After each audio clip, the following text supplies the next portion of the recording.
வணக்கம் மாணவர்களே. இப்போ இயல் 2ல் காவியம் பற்றி பார்க்க போகிறோம். இப்போ காவியம் அப்படின்னா என்ன அப்படின்னா, இதை எழுதுனது பிரமிழ் அப்படிங்கிறவர். சரியா? பிரமிழ் அப்படிங்கிறவர், அவருடைய இயற்பெயர் சிவராமலிங்கம்.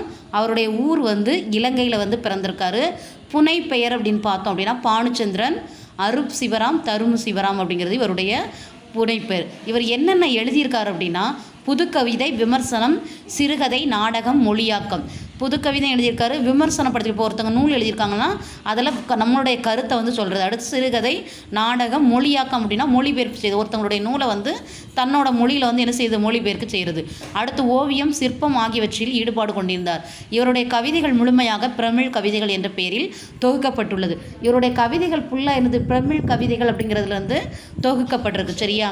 அடுத்து என்னென்ன நூல்கள் எழுதியிருக்காரு அப்படின்னா, லங்காபுரி ராஜா உள்ளிட்ட சிறுகதை தொகுப்புகளையும், நட்சத்திரவாசி என்னும் நாடகமும், வெயிலும் நிழலும் உள்ளிட்ட கட்டுரை தொகுப்புகளும் வெளிவந்துள்ளன. சரியா? இவருடைய பேர் என்ன அப்படின்னா பிரமிழ். இயற்பெயர் சிவராமலிங்கம். பிறந்தது இலங்கை. புனை பெயர் அப்படின்னா பானுச்சந்திரன், அருப் சிவராம், தரும சிவராம் எழுதிக்கோ. அடுத்து அவர் என்னென்ன எழுதியிருக்காரு அப்படின்னா, புதுக்கவிதை, விமர்சனம், சிறுகதை, நாடகம், மொழியாக்கம் அப்படிங்கிறதுல இருக்கிறாரு. அடுத்து என்னென்ன நூல் அப்படின்னு பார்த்தோம் அப்படின்னா, லங்காபுரி ராஜா, நட்சத்திரவாசி, வெயிலும் நிழலும். சரியா?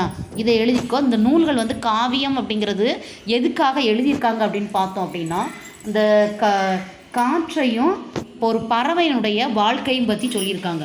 இதில் என்ன சொல்லியிருக்காங்க அப்படின்னா, நம்ம மனிதருடைய வாழ்க்கையுடைய நிலையற்ற தன்மையை விளக்கி சொல்லியிருக்காங்க. சரியா? இதில் நிலையற்ற தன்மை அப்படின்னா என்ன அப்படின்னா, அந்த சிறகிலிருந்து பிரிந்த இறகை காற்றை கதாநாயகியாகவும், அந்த பறவை கதாநாயகனாகவும் உருவகிச்சு தான் அந்த பாடலை நமக்கு என்ன செஞ்சுருக்காங்க, எழுதியிருக்காங்க. சரியா? இப்போ இது இந்த பாடல் நமக்கு மனப்பாடம் செய்யணும். இறகுகளின் தொகுதியை சிறகுகள் என்பர். இப்போ அந்த பறவையோட இறகு இருக்குல்ல, அதோட தொகுதி வரிசையாக இருக்குல்ல, அந்த சின்ன சின்னது இருக்கிறதெல்லாம் அதை தொகுதி, அந்த தொகுதி அப்படிங்கிறத வரிசை அப்படின்னு சொல்லுவாங்க. அதுதான் சிறகு. சிறகில் இருந்து பிரிந்த இறகு நிலத்துக்கும் வானுக்கும் இடைப்பட்ட பகுதியில் நிகழும் காற்றின் தீராத தழுவல்களால் மண்ணில் விழாது தன் வாழ்வை எழுதுகிறது. இப்போ சிறகில் இருந்த பிரிஞ்ச இறகு ஒன்று நிலத்துக்கும் வானத்துக்கும் இடப்பட்ட பகுதியில் இப்போ கீழே இருந்து மேலே போகுதுன்னு கொஞ்சம் காற்று அடித்தா ஓரளவு மேலே போகும். அப்போ இடைப்பட்ட பகுதியில் கீழே விழாமல், மண்ணில் வீழாமல் தன்னுடைய வாழ்க்கையை என்ன செய்யுது, எழுதி செய்கிறது. அதுதான் காவியத்தினுடைய பாடுபொருள். இப்போ ஒரு பறவையினுடைய இறகு கீழே விழுது அப்படின்னா, காற்றடிச்சு அப்படின்னா இடையிலே நிற்கிற மாதிரி. சரியா? மேலையும் விழாமல் கீழையும் விழாமல், மேலையும் போகாமல் கீழையும் விழாமல் இடையில நிற்கிறது. அப்படி தான் தன்னுடைய பறவையினுடைய வாழ்க்கை கூட என்ன செய்யுது, மேலேயே பறந்துட்டு இருக்க முடியாது, அது மாதிரி கீழேயே என்ன செய்ய முடியாது, இருக்க முடியாது. அதைத்தான் என்ன செய்கிறாங்க, மனிதர்களுடைய வாழ்வு, அந்த உயிரினங்கள் அப்படின்னாலே நிலையற்ற தன்மையை காமிக்கிறது அப்படின்னு சொல்கிறது. சரியா? இதன் இடையறாத இருப்பில் வாழ்வு நிரந்தரமாகின்றது. அப்படிப்பட்ட அந்த நிரந்தரமற்ற வாழ்க்கையில் நிரந்தரமாக இருக்கிறது அப்படின்னு சொல்லுவாங்க. இப்போ பாடல் பார்க்கலாம். சிறகில் இருந்து பிரிந்த இறகு வென்று காற்றின் தீராத பக்கங்களில் ஒரு பறவையின் வாழ்வை எழுதி செல்கிறது. சிறகில் இருந்துன்னா அந்த இறகுலேருந்து பிரிஞ்ச ஒன்று என்ன செய்கிறது, காற்றின் தீராத பக்கம், காற்று வேகமாக அடிக்குது. அப்போது என்ன செய்யுது அப்படின்னா, அந்த சிறகுல ஒரு பறவையுடைய வாழ்வை என்ன செய்யுது, எழுதி சொல்கிறது. இந்த பாடல் எளிய நடையில் இனிமையாக என்ன செஞ்சிருக்க, நாளை நல்லது. இது கைக்கு கவிதைகள் கூட சொல்லலாம். சரியா? இன்னொரு தடவை சொல்கிறேன், பாடல் கேட்க. சிறகில் இருந்து பிரிந்த இறகு ஒன்று காற்றின் தீராத பக்கங்களில் ஒரு பறவையின் வாழ்வை எழுதி செல்கிறது.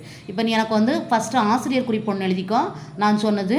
அடுத்தது மனப்பாடச்சு எழுதிக்கோ. இன்னொன்று ரெண்டாவது 2 மார்க்ஸ் கொஸ்டின் காற்றின் தீராத தழுவல்கள் மனிதர்களின் என்ன தேடுறா, காற்றின் தீராத பக்கங்களில் எது எதனை எழுதி செல்கிறதுன்னு கேட்குறாங்க. அப்போ நீ என்ன செய்ய, இந்த பாடலை சென்டென்ஸாக எழுதிடு. காற்றின் தீராத சிறகிலிருந்து பிரிந்த இறகு ஒன்று காற்றின் தீராத பக்கங்களில் ஒரு பறவையின் வாழ்வை எழுதி செல்கிறது அப்படிங்கிறத எழுதிரு. சரியா? 3 கொஸ்டின் தான். 1 மனப்பாடச்செயல், 1 குருவினா, 1 சிறுவினா. சரியா? இதை எழுதி கூகுள் செக்ஷனில், அசைன்மெண்ட் செக்ஷனில் எழுதி அனுப்பு. சரியா?